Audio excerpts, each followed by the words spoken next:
Hello guys, అందరికీ నమస్కారం. నేను మీ Archana. Welcome to your stories. ఈరోజు కథ చిన్నారి వధువు. ఇక స్టోరీలోకి వెళ్తే, వాడుండేది కొన్ని రోజులు. ఆ కొన్ని రోజుల్లో నువ్వు ఇలా డిసప్పాయింట్ చేస్తే వాడెంత బాధపడతాడో అర్థం చేసుకోవే.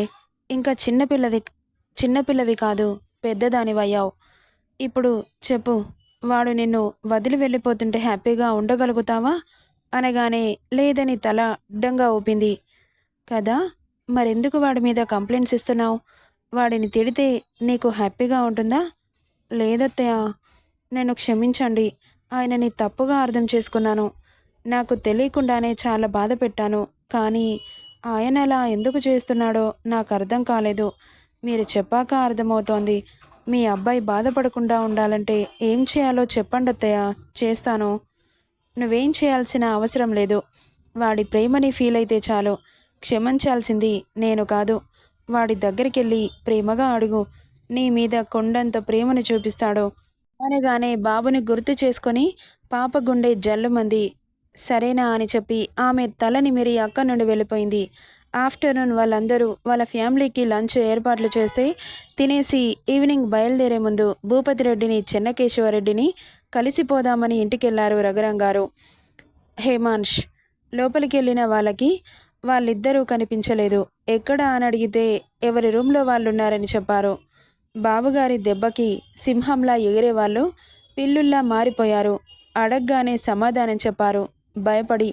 వాళ్ళని మీరు పిలుస్తారా లేక మమ్మల్నే వెళ్ళమంటారా అని అడిగాడు హేమాంష్ పాయింట్ పాకెట్లో చేయి పెట్టుకొని.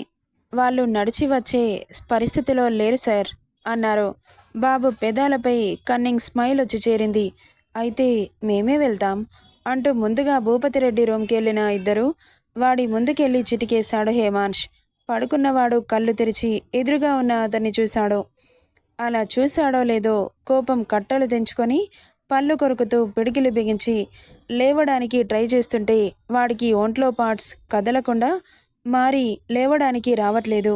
బాబు కొట్టడంతో ఇంత అవమానం ఎన్నడూ జరగనందుకు బీపీ ఎక్కువై పెరాలసిస్ వచ్చింది భూపతిరెడ్డికి. ఒక కాలు ఒక చెయ్యి పడిపోయింది. నోరు బానే ఉంది. రేయ్ అంటూ అరుస్తున్నాడు. అయ్యో, ఎందుకు అరుస్తున్నావు పెద్దిడాడీ? ఇలా అరిచి బీపీ పెంచుకొని ఇదిగో ఇలా పక్షవాతం తెచ్చుకున్నావు. మనకు ఈ పంతాలు పట్టింపులు అవసరమంటావా? నువ్వు ఊరిని బాధ పెట్టాలని చూసావో ఇప్పుడు నువ్వు తీసుకుంటున్న ఈ శ్వాస కూడా మిగలదు. ఇక నేను చెప్పింది అర్థమైందనుకుంటా. ఈ ఊరి మీద చిన్న ఈగ వాలినా నీ ప్రాణం గాలిలో కలిసిపోతుంది. జాగ్రత్తగా ఉండు అని అతని భుజం మీద చెయ్యి వేసి తడిమి యాటిట్యూడ్గా అతని షర్టుకున్న గాగుల్స్ పెట్టుకుంటూ అక్కడి నుండి వెళ్ళిపోతుంటే కోపంతో పిడికిలి బిగిసి అతన్ని అక్కడికక్కడే చంపేయాలన్నంత కోపం వచ్చింది భూపతికి. కానీ లేవలేని పరిస్థితి. ఏం చేస్తాడు? కొడుకు వార్నింగ్కి గర్వంగా నవ్వుకున్నాడు రఘురాంగారు. ఇక అక్కడి నుండి చెన్నకేశవ దగ్గరికి వెళ్లారు. వాడి మెడ విరిగి బెడ్ మీద కదలకుండా పడుకున్న వాడిని చూసి నవ్వుకుంటూ, రేయ్ చెన్నకేశవ, నీ పరిస్థితి ఏంట్రా ఇలా మారింది? అయ్యయ్యో, వద్దంటే విన్నావా? నా భార్య మీద చెయ్యి వేశావు. ఇక ఊరుకుంటానట్రా? నా మాటలను తీసి పారేశావు. అందుకే నీ మెడ విరిచి పారేశాను. ఇక ఎప్పటికీ అతుక్కుంటుందో ఏంటో. అచ్చచ్చో, సర్లే, ఇప్పటి నుండైనా ఒళ్ళు దగ్గర పెట్టుకొని మసులుకో. నేను వెళ్ళిపోయాక నా ఊరి మీద చెయ్యి వేశావనుకో, ఈసారి చెయ్యితో పాటు కాలు కూడా తీసుకెళ్తా. జీవితాంతం ఒంటి కాలు ఒంటి చేయితో బ్రతకాలి. కడుక్కోవడం తినడం అర్థమైంది అనుకుంటా. వస్తా అని లేస్తుంటే హేమాంష్ కాలర్ పట్టుకున్నాడు. రేయ్, నిన్ను చంపేస్తా. నా మెడ విరిచేస్తావా? చూపిస్తా నేనంటే ఏంటో. ఇంతవరకు నన్ను ఎవరు టచ్ చేయలేదు. మొదటిసారి నువ్వు నన్ను టచ్ చేశావు. ఇక నీకు కౌంట్ డౌన్ స్టార్ట్ అయింది. ఈ చెన్నకేశవ అంటే ఏంటో చూపిస్తా. వదిలిపెట్టు నా ఫ్యామిలీని అని నీ గుండెలు అవిసిపోయి ఏడ్చేలా చేస్తా. ఇది వార్నింగ్ కాదు, రివెంజ్. నన్ను తక్కువ అంచనా వేస్తున్నావు కదరా? ఎన్ని రోజులు వేస్తావో వెయ్యి. నా పేరు చెన్నకేశవే కాదు అని వాడి బలుపు ఏం మాత్రం తగ్గకపోతే స్ట్రాంగ్ వార్నింగ్ ఇచ్చాడు. మామూలు వాళ్ళైతే వాడి వార్నింగ్కి వణికిపోయేవారు. కానీ ఇక్కడ హేమాంష్ బాబు ఎందుకు భయపడతాడు చెప్పండి? అబ్బచ్చా, ఇలాంటి డైలాగులు సినిమాలో అయితే బాగా పనిచేస్తాయిరా. అక్కడ వాడుకో. నా దగ్గర కాదు. నా కొడక, నా వెంట్రుకు కూడా పీకలేవు అని వాడి చేతిలో ఉన్న కాలర్ని విడిపించుకొని అంతే యాటిట్యూడ్తో చెప్పి, నువ్వు టచ్ చేసి చూడు, తర్వాత నీ గత ఏమవుతుందో. జస్ట్ శాంపిల్ మాత్రమే ఇది. నీ కన్ను నా ఫ్యామిలీ మీద పడిందనుకో, గుడ్లు పీకి చేతిలో పెడతాను. ఇంత బీపీ పెంచుకుంటే ఎలా అన్నయ్య? కాస్త తగ్గించు, బాగుపడతావు అని అప్పటి వరకు స్మూత్గా చెప్పి బాగుపడతావు అన్నది మాత్రం పొగరుగా చెప్పాడు. వాడిచ్చిన వార్నింగ్ ఫ్యూచర్లో నిజమవుతుందంటారా మాస్టారు? హేమాన్ష్ వార్నింగ్కి పళ్ళు పటపటా కొరుకుతూ రేయ్ అని గుడ్లు ఉరిమి చూస్తూ లేవబోతుంటే మెడ పట్టేసినట్లయితే అందులోనే కోపం, ఆవేశం, నొప్పి అన్నీ కలగలిపి హా అంటూ ఆ రూమ్ దద్దరిల్లేలా అరిచాడు. వాడి అరుపులని ఏమాత్రం పట్టించుకోకుండా పొగరుగా నవ్వుకుంటూ అక్కడి నుండి వెళ్ళిపోయాడు హేమాన్ష్. వెళ్తున్న హేమాన్ష్ని చూసి అదే అరుపులో రాక్షసంగా నవ్వుకున్నాడు చెన్నకేశవ. నా ఫ్యామిలీని వదిలే అన్నయ్య అంటూ నా కాళ్ళు పట్టుకునే రోజు ఖచ్చితంగా వస్తుంది. ఇప్పుడు నీ టైం నడుస్తుందిరా. నువ్వెంత నవ్వుకుంటావో నవ్వుకో అని ఈవిల్ స్మైల్ ఇచ్చాడు. శైలజ చెప్పినప్పటి నుండి బాబుగారితో మాట్లాడదామంటే టైం దొరకట్లేదు. ఇక హేమాన్ష్ రావడంతో అక్కడి నుండి కార్లు బయలుదేరాయి. హేమాన్ష్ కూడా ఇందుతో మాట్లాడలేదు. డ్రైవింగ్ సీట్లో అతను కూర్చుంటే వెనక ఇందు, నేహ వాళ్ళత్త కూతురు, ముందు హేమాన్ష్ బామ్మర్ది కూర్చున్నారు. ఇక ఊర్లో వాళ్ళకి బాయ్ చెప్పి జాగ్రత్తలు చెప్పి ఏదైనా సమస్య వస్తే ఫోన్ చేయమని మరీ చెప్పి అందరూ కారెక్కారు. ఎక్కగానే అక్కడి నుండి దూసుకెళ్ళిపోయింది మిగతా వారు మిగతా కార్లో. ఇక్కడ నుండి ఢిల్లీకి కార్లో బయలుదేరితే 2 రోజుల టైం పడుతుంది. సో మధ్యలో హోటల్లో స్టే చేయాలనుకున్నారు. వెనక కూర్చున్న ఇందు బాబుతో మాట్లాడాలని ఆరాటంగా ఉన్నా ఆ ఛాన్స్ ఇవ్వట్లేదు. మిర్రర్లో నుండి బాబుకి సైడ్ కొడతా కూర్చుంది. పక్కనున్న నేహ అది గమనించి ఇద్దరు ముసిముసిగా నవ్వుకున్నారు. ఎందుకు నవ్వుతున్నారని అడుగుతుంటే ఏం లేదని తల తిప్పేసుకున్నారు. బాబు మాత్రం పాపని చూడ్డం కూడా లేదు. ముందున్న తన బామ్మరిదితో ముచ్చట్లలో మునిగిపోయాడు. ఇక బోర్ కొడుతుందంటే ఎఫ్ఎంలో లవ్ సాంగ్స్ పెట్టాడు. వింటూ ఇందు అతన్ని ఊహించుకుంటూ ఊహాలోకంలో తేలిపోయింది.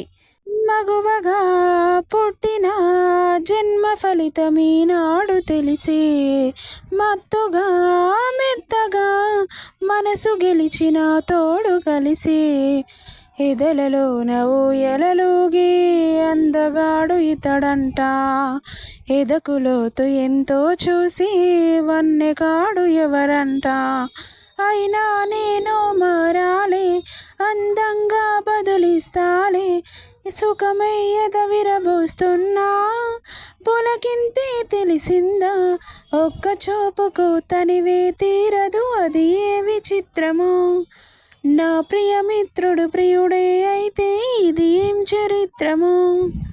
ఇక అలా డ్రైవ్ చేస్తుంటే మిగతా వారు హాయిగా పడుకున్నారు. అలసిపోయిన హేమాన్ష్ పక్కనున్న అతన్ని డ్రైవింగ్ చేయమని చెప్పి బాబు కూడా రెస్ట్ తీసుకున్నాడు. కార్ అర్ధరాత్రి 1 గంటకి ముందున్న కార్లతో సహా అన్నీ ఆగాయి. సడన్గా ఆగడంతో మెల్లగా కళ్ళు తెరిచి చూసిన ఇందు ఎక్కడికి వచ్చాం అని చుట్టూ చూస్తే పక్కన చూసి గుడ్లు పెద్దవి చేసింది. పక్కన నేహ కాకుండా హేమాన్ష్ కనిపించాడు. కార్లో వాళ్ళిద్దరు తప్ప ఎవరూ లేరు. కార్ ఆగి ఎంతసేపు అవుతుందో ఏంటో ఆమె భుజం మీద తలవాల్చి హాయిగా నిద్రలో ఉన్నాడు. అతని బుగ్గ మీద చేయి వేసి ఏవండి అనింది. ఆమె స్పర్శకి కళ్ళు తెరిచి చూశాడు. మీరు ఇక్కడికి ఎప్పుడొచ్చారు అని అడుగుతుంటే మాట్లాడలేదు. ఏమైంది మాట్లాడట్లేదు అంటుండగానే కిందకి దిగి తన చెయ్యి పట్టుకొని లోపలికి తీసుకెళ్ళిపోయాడు. ఇక ఎవరి రూమ్లో వారు సెటిల్ అయితే హేమాన్ష్, ఇందు ఇద్దరు ఇంకో రూమ్కి వెళ్ళారు. ఇదేంటి ఇక్కడికి తీసుకొచ్చారు అని ఆశ్చర్యంగా అడుగుతున్నా మాట్లాడలేదు.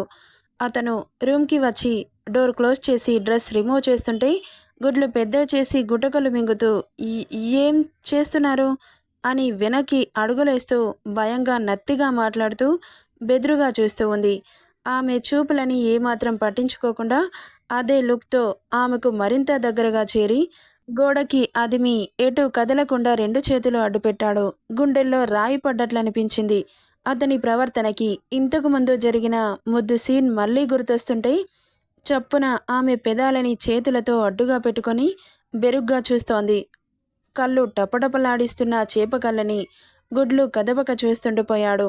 అతని చూపులకి ఆమె గుండె వేగం 100 క్రాస్ అయింది. హార్ట్ బీట్ అతనికి వినిపిస్తుంటే ఇద్దరి గుండె చప్పుడు ఆ రూంలో వేణునాదంలా శ్రావ్యంగా వినిపిస్తోంది. వాళ్ళిద్దరి గుండె చప్పుడుకి మైమరిచిపోయి ఒకరి కళ్ళలోకి ఒకరు డీప్గా ఇన్వాల్వ్ అయ్యి అలా చూస్తూ ఎంతసేపు గడిపారో తెలీదు.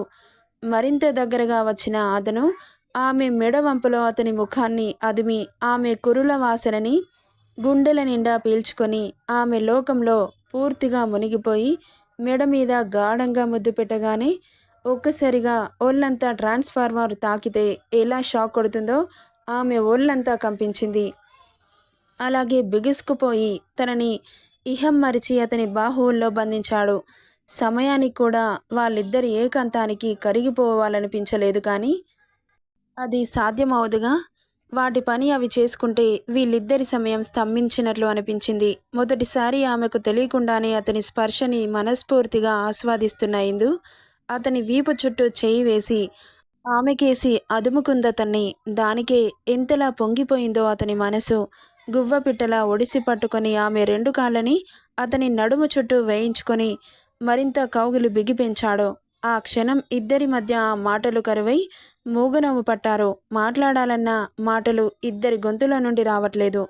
ఆ క్షణం మాటల కంటే మౌనమే ఎంత హాయి అనిపించింది. మౌనంలో ఇన్ని భావాలు ఆస్వాదించొచ్చా అన్నంత అనుభూతి ఇద్దరిలో. ఆమెనెత్తుకొని ఆమె కురులలో మొహం దాచుకున్న హేమాంశుకి ఈ క్షణం ఇలాగే స్తంభిస్తే బావుండనిపించింది. కానీ ఆగుతుందా?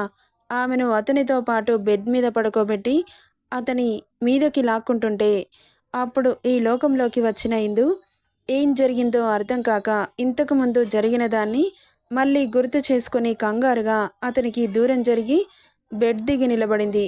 ఏమైందని కళ్ళు చిన్నవి చేసి చూశాడు. తల కిందకి దించి తప్పు చేసిన దానిలా చేతులు నలుపుకుంటూ నిలబడింది. ఆమె ప్రవర్తనకి విసుగ్గా అక్కడి నుండి లేచి బాల్కనీలోకి వెళ్ళిపోయాడు.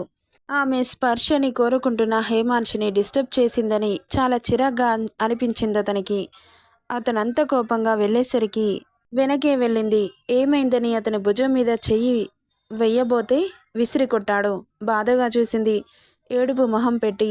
ఏమైంది? ఎందుకలా కోప్పడుతున్నారు? ఇప్పుడు నేనేమన్నానని? Don't disturb me. పోయి పడుకోపో. మీరొస్తేనే నేను పడుకుంటాను. నేను లేకుండా నీకు హాయిగా నిద్ర పడుతుందిగా. నాతో నీకేంటి? పో అంటూ కసిరాడు. మీరు లేకపోతే నాకు నిద్ర పడుతుందని నేను చెప్పానా అంటుంటే ఆమె రెక్కపట్టి మీదకి లాక్కొని, అసలు నీ బాధేంటే? ప్రేమ చూపిస్తే దూరం పారిపోతావు, దూరంగా వస్తే పరిగెత్తుకుంటూ వస్తావు. నీకేం కావాలి అని గుడ్లు ఉరిమి చూస్తూ అడుగుతుంటే అంత దగ్గరగా ఉన్న అతన్ని చూసి భయపడుతూ, మీరు దూరంగా ఉంటే నేను తట్టుకోలేను. దగ్గరగా వస్తే అలజడిగా ఉంటుంది. ఆ ఫీలింగ్ ఇంకా నాకు టెన్షన్ వచ్చేస్తుంది. ఏం చేయాలో అర్థం కావట్లేదు ఇప్పుడు కూడా అని వాళ్ళిద్దరి మధ్య ఉన్న దగ్గరితనాన్ని చూస్తూ అంటుంటే విసురుగా వదిలి లోపలికెళ్ళి అటువైపు తిరిగి పడుకున్నాడు. వెళ్ళిన అతన్ని బాధగా చూసి వెనకే వెళ్ళింది. అటువైపు తిరిగి పడుకున్న హేమాంశిని చూసి మీరిలా ఉంటే నాకు నచ్చట్లేదు అన్న నెక్స్ట్ సెకండ్ అతని మీద ఉంది. ఈసారి కళ్ళు నోరు బావురు కప్పలా తెరుచుకున్నాయి. ఆమె ఎక్స్ప్రెషన్స్ని మాత్రం పట్టించుకోకుండా ఆమె కుదుళ్ళు బిగించి అతని ఫేస్కి దగ్గరగా లాక్కొని కింది పెదవిని అతని 2 పెదాల మధ్య బంధించి జుర్రుకోవడం మొదలు పెడుతుంటే శిలలా మారడం ఆమె వంతైంది. అతను చేసే పనికి మెల్లగా మైకం కమ్మేస్తుంటే టీనేజ్లో వచ్చే ఫీలింగ్స్కి ఇద్దరు ఒళ్ళు వేడిని రాజేసుకోవడం మొదలెట్టాయి. ఎంత దూరం పెడదామన్నా అతని వల్ల ఎందుకు అవ్వలేదు? ఆమెకు అంత ఫీలింగ్స్ తెప్పించి దూరంగా వెళ్ళిపోతే ఆమె పరిస్థితి ఏంటి?